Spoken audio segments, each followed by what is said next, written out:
Hello everybody and greetings from London. I'm lucky enough to get to spend some time right now with our students who are in the London program, also working with some of our partners. Real privilege. It's actually really busy times, but it's pretty amazing to be here. You'll see behind me, this is the Shard. But wanted to kind of quick jump in. There's been some huge news around currency movements with the British pound versus the dollar.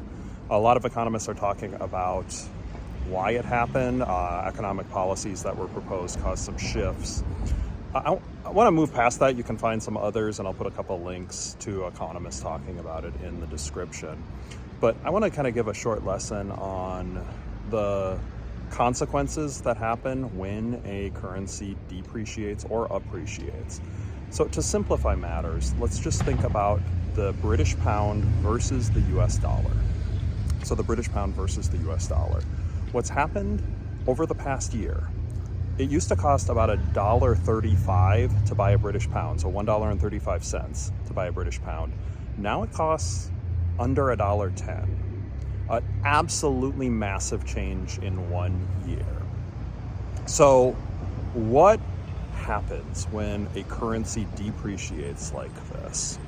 Well, the first thing to note in terms of the economics, right? If the pound depreciates versus the dollar, it becomes more expensive for those in Britain to buy things that are based on the dollar. So to buy any imports from America, it will cost a little bit more.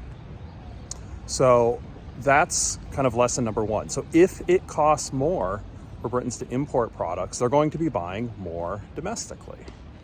So more domestic products should be a boost for aggregate demand, the demand for overall goods and services within the British economy.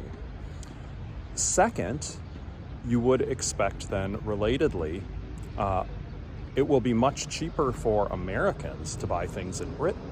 So Americans would be more likely to buy British goods than they were just before.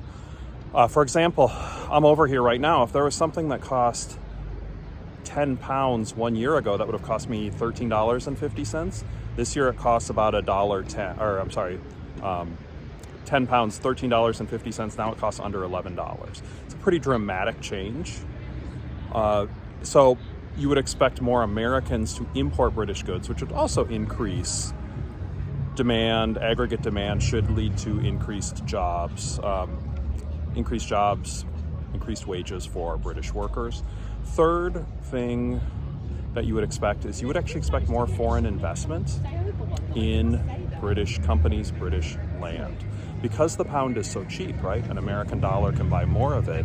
It makes more sense to buy a little bit more products. So it all sounds kind of rosy right now for Brits, and that's certainly not all the case, right? What's the negative consequence for Brits? Well, everything from America is now more expensive. It's more expensive to import products. So that's actually a pretty big consequence, right? Imagine you had a British family that was planning a vacation to Walt Disney World. It's 25-30% more expensive. It might not even be feasible anymore after this currency exchange. So there's a lot of news on the exchange, and the British pound is crashing versus the dollar. And I think crashing might be an exaggeration, although maybe not. It's a massive drop. When people ask me about the overall consequences of a strong dollar or a weak dollar, kind of shrug. I mean, it depends who you are in terms of what you would exactly want. If you are in an export-related industry, weaker dollars are good.